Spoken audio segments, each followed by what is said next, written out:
Core committee से की हैं और क्या खदशात मौजूद हैं। अली अवान साहब हमारे साथ मौजूद हैं। अली साहब बहुत बहुत शुक्रिया। फरमाइएगा, क्या इमरान खान साहब गिरफ्तार होने जा रहे हैं? उन्हें कोर कमेटी को एतमाद में लिया है, इस बात की तस्दीक करेंगे?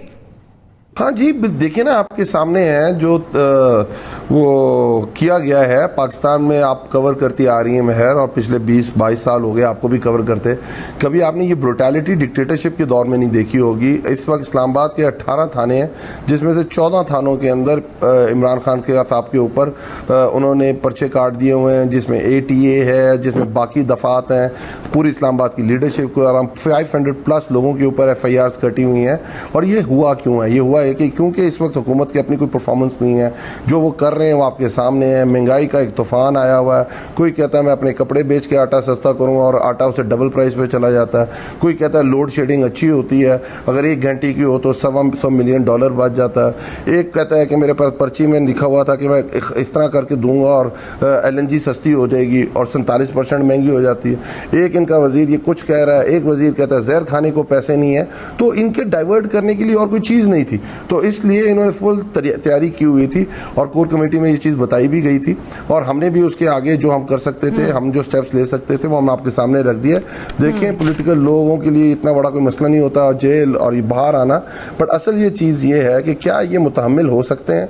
पाकिस्तान की ये पहले प्राइम मिनिस्टर है जिनको करप्शन के ऊपर नहीं निकाला गया मेहर। ये पहले प्राइम, आप जितनी गवर्नमेंट इससे पहले गई है उनके ऊपर करप्शन एलिगेशन थे। अभी तक खान साहब की जात से रिलेटेड कोई चीज़ इनके पास एक भी बात नहीं कर सके। कभी किसी का नाम लेके, कभी कोई ऑडियो लीक लगा के, कभी कुछ करने की कोशिश कर रहे हैं, बट इनके सामने है कोई कुछ नहीं।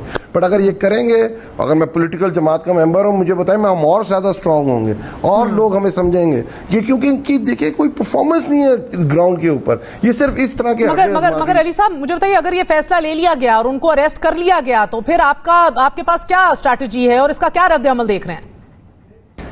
इसमें 2 चीजें देखें। एक तो तहरीके इंसाफ के लोग रिएक्ट करेंगे, ठीक है जी, सिंपथाइजर्स रिएक्ट करेंगे, तहरीके इंसाफ के वोटर्स रिएक्ट करेंगे। बट दूसरी तरफ देखें, हमारा रिएक्शन होगा, पाकिस्तान बंद हो जाएगा। पर दूसरी तरफ वो जो इन्होंने पर्दा सामने रखा हुआ है कि हम डेमोक्रेटिक लोग हैं, हम डायलॉग पे यकीन रखते हैं, हम तो 35 साल हम हुकूमत कर चुके हुए हैं, और फलां टमका डेमोक्रेसी के नारे और जो भी चीजें ये कहते रहे, वो सबके सब लोगों के सामने आ जाएगा। और मैं एक बात बता रहा हूँ कि जो ये कोशिश कर रहे हैं कि इलेक्शन लेट हो, वो इलेक्शन मगर अली साहब, पहले तो आप लोग ये फैसला कर लें। आप कह रहे हैं कि पूरा मुल्क बंद हो जाएगा, लेकिन आप फैसला कर लें कि आप लोग न्यूट्रल से क्या चाहते हैं। न्यूट्रल हैं, न्यूट्रल नहीं है, न्यूट्रल क्या है, और आप इनसे क्या चाहते हैं? और इंटरव्यूज में आप जो बयानात आपके चेयरमैन देते हैं, उसके हवाले से भी आज जॉइंट चीफ ऑफ स्टाफ ने बड़ी सख्ती से स्नब किया है और मुतनब्बे किया है कि ऐसे बेबुनियाद कमेंट्स और तज्जिए ना किए जाएं। It's a direct snub sir. ही तो ये बात है कि आप किसी को स्नब करके या किसी को कह के इसके बारे में बात करो या ना करो, दलाइल होने चाहिए। आप जब खुद ISPR प्रेस कॉन्फ्रेंस करेगा और उसके अंदर बताएगा कि हाँ डॉलर भी मुस्तहकम हो गया और स्टॉक एक्सचेंज भी अच्छी हो गई है, तो फिर हम भी ये बात करेंगे। देखिए, आपके पाकिस्तान के अंदर नेशनल सिक्योरिटी कमेटी बनी हुई है। नेशनल सिक्योरिटी कमेटी जिसके अंदर तमाम अफवाज के सरबराह बैठते हैं, आपकी पूरी कैबिनेट के मखसूस कैबिनेट मेंबर्स बैठते हैं, वजीर आजम उसे चेयर करते हैं, उसके अंदर हर फैसला आ जाता है, उसकी एक पॉलिसी दे दी गई है। पाकिस्तान का सिर्फ ये मसला नहीं है उस पॉलिसी के तहत कि आपको एक्सटर्नल और इंटरनल लेवल्स पे क्या थ्रेट्स हैं, आपकी इकोनॉमिक थ्रेट्स क्या है, आपकी फाइनेंशियल थ्रेट्स क्या है, आपकी हेल्थ थ्रेट्स क्या है, एग्रीकल्चर थ्रेट्स क्या है, उसके ऊपर एक पॉलिसी डिफाइन कर दी गई हुई है और इसके ऊपर इंप्लीमेंट हो रहा था। आप ये कह रहे हैं कि पाकिस्तान के अंदर एक ऊपर खुद जिसको आपने उसके ऊपर स्टैंड किया है कि मुदाखलत हुई है, इंटरनेशनल ने उसकी तस्दीक कर दी हुई है कि साइफर आया है, धमकी दी गई है, वोट ऑफ कॉन्फिडेंस का जिक्र है। वोट ऑफ कॉन्फिडेंस कामयाब होगा तो क्या होगा, वोट ऑफ कॉन्फिडेंस फेल होगा तो क्या होगा? तो क्या उस वक्त आपका कोई रोल प्ले करना बनता था कि नहीं बनता था? क्या आप उस वक्त पहले आप ये कह रहे हैं पहले हम न्यूट्रल नहीं थे, अब जब रिजीम चेंज की बारी आई तो हम न्यूट्रल हो गए? It's very unfair, I am telling you. जहां पाकिस्तान का मसला आता है, जब आपकी सालमियत का मसला आता है, जब आपके ऊपर से बाहर से अटैक होता है, तो आपने एक स्टैंड लेना होता है। महर, अगर آپ سٹینڈ نہیں لیتے تو پھر دیکھیں نا یہ 1.5 مہینے میں پاکستان کے کیا حالات ہوئے ہیں. اس وقت شہباز شریف 6 دورے کر چکے ہوئے ہیں. اس وقت پاکی پیٹرولیم پرائسز 60 روپے سے بڑھ چکی ہوئی ہیں. آپ کی جو گیس کی پرائسز ہیں وہ 47% سے بڑھ چکی ہوئی ہیں. آپ کی جو کوکنگ آئل ہے وہ 550 سے 600 روپے کا مل رہا ہے. آپ کا آٹا جو 1100 روپے کا 20 تولے کا بوری تھی وہ اب 1600 روپے کی مل رہی ہے.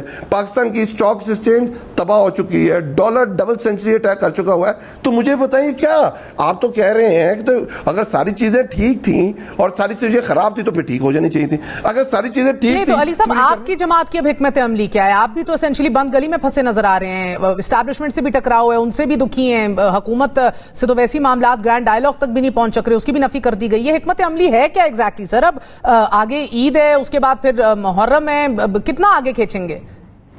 Not at all. ہماری اسٹریٹجی بڑی آپ کے سامنے ہی ہے. ہم نے نیشنل اسمبلی سے ریزائن کیا اور ابھی ہم نے ڈیسائیڈ کیا کور کمیٹی کے اندر جتنے لوکل گورنمنٹ الیکشنز ہوں گے, جتنے ضمنی الیکشنز پنجاب کے اندر ہوں گے اور اوور آل کوئی الیکشنز ہوتے ہیں اس میں تحریک انصاف پورا پارٹیسپیٹ کرے گی. اس کے بعد سیکنڈ فیز کے اندر ہم باقی جو اسمبلیز ہیں اس کے اندر سے ریزائن کریں گے. تھرڈ فیز کے اندر جو ہماری گورنمنٹ ہے شاید ہم اس کو ڈیزالو کر دیں. تو یہ اسٹریٹجی پوری تحریک انصاف نے بنائی ہوئی ہے. اور تیسری تو ہم سپریم کورٹ کے ہم نے ریٹ پٹیشن کی ہوئی ہے اور اس کے جو رجسٹرار کے اس کے اوپر اعتراضات تھے اس کو ہم نے چیلنج کیا کہ ہم یہ چاہتے ہیں کہ ہم پرامن لوگ ہیں, ہم اسلام آباد آنا چاہتے ہیں, جو فنڈامنٹل رائٹ ہے, جو ڈیموکریٹک رائٹ ہے, ہم آ کے اپنا پروٹیسٹ رجسٹر کرانا چاہتے ہیں. ہمارے دور کے اندر یہ مولانا فضل الرحمان ایک دفعہ آئے, پھر پی ڈی ایم بنا کے آئے, پھر پی ڈی ایم توڑ کے آئے, مریم آئیں, بلاول آئے اور کانپے ٹانگی. پر تحریک انصاف کی گورنمنٹ نے کوئی ان ڈیموکریٹک کام نہیں کیا. بٹ یہ کرنا چاہتے ہیں, یہ بالکل کریں.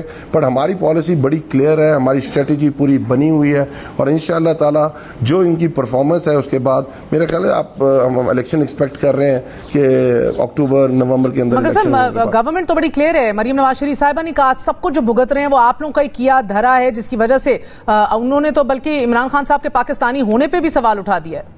آپ کو کس نے کہا تھا حکومت کریں؟ 1.5 سال کی حکومت رہ گئی تھی, آپ کرنے دیتی اور پھر جاتی کہ سارا کیا دھرا عمران خان کا ہے, بالکل ٹھیک بات ہو جاتی. پھر آپ کو کہا کس نے تھا؟ کیوں دیکھیں مہر آپ پریورٹی دیکھتے ہیں, اگر آپ آتے اور بڑے فیصلے کرتے تو شاید یہ حالات نہ ہوتے, پر آپ کی پریورٹی ڈیفرنٹ تھی نا. آپ آئے کیوں ہیں؟ آپ آئے ہیں, آپ نے ایف آئی اے کے اندر ٹرانسفر پوسٹنگز کی ہیں, آپ نے اپنے کیسز کے اوپر اپنے پروسیکیوٹرز چینج کیے ہیں. ایک جو اس کا تفتیشی افسر تھا وہ دل کے دورے سے فوت ہو گیا, دوسرے کا دل کا مسئلہ ہو گیا, آپ نے اپنے گھر کا پروسیکیوٹر کیس کے اوپر لگا دیا, آپ نے نیب لا چینج کر دیا, اس کو لیجسلیشن کر دی, اس کے بعد آپ نے ای وی ایم ختم کر دی, اس کے بعد آپ نے اوورسیز پاکستانیز کا ووٹ ختم کر دیا. یہ فیصلے لوگوں کو نظر آ رہے ہیں کہ کیا آپ عوام کی بھلائی کے لیے آئے تھے کہ اپنے لیے آئے تھے, اور جو انہوں نے یہ فیصلے کیے ہیں. سر مگر علی صاحب اس پورے کے درمیان آپ کے اپنے اتحادی بھی تو ساتھ کھڑے نہیں رہے. کاف لیگ کی بھی انڈرسٹینڈنگ مسلم لیگ نون سے بڑھتی چلی جا رہی ہے. میں یہی تو کہہ رہا ہوں کہ ہر جو جماعت ہے وہ اس کا رائٹ ہے. ان کو ایک دم پتہ چلا کہ پاکستان تحریک انصاف کے دور کے اندر مہنگائی ہو گئی ہے تو انہوں نے ہمیں چھوڑ دیا. باپ کو ایک دفعہ ریلائز ہو گیا, کیونکہ وہ کہتے ہوتے تھے باپ کے باپ سے پوچھنا پڑتا ہے, اور اسی پہ پیپلز پارٹی اور نون لیگ کی لڑائی ہوئی تھی, تو وہ کہتے تھے باپ کے باپ سے پوچھنا پڑتا ہے, تو باپ اس سے ملتی ہے. پھر باپ پتہ نہیں کیا ہوا, باپ بھی ہمیں چھوڑ گئی. باقی جو پارٹیز ہیں انہوں نے بھی ہمیں چھوڑ دیا, جو بھی اس کے ایشوز تھے. میں نہیں کسی کے اوپر بلیم ڈالنا چاہتا اس وقت, بٹ آپ کے سامنے کوئی اور بھی چلا جائے. ہم تو یہ کہہ رہے ہیں یہ سسٹم اس طرح پرفارم نہیں کر سکتا. ہم اسی چیز کو تو کہہ رہے ہیں کہ پاکستان کا اصل جو حل ہے اس وقت کا وہ نئے الیکشنز ہیں. آپ نئے الیکشن کرائیں, لوگوں کے مینڈیٹ کی طرف جائے. بہت شکریہ. ہمارے ساتھ علی وان صاحب موجود ہیں, آپ نے گفتگو سنی. سابق وزیر اعظم شاہد خاقان عباسی صاحب کہتے ہیں کہ واحد حل ہے کہ الیکشن اگلے سال 1.5 سال بعد ہی ہوں. تحریک انصاف کہتی ہے واحد حل ہے کہ الیکشن ابھی ہوں. اور اس کے بیچ میں کیا وزیر داخلہ رانا ثناء اللہ عمران خان صاحب کو گرفتار کرنے کے لیے تیار ہو چکے ہیں؟ ایک وقفے کے بعد بات کریں گے, ان سے پوچھیں گے.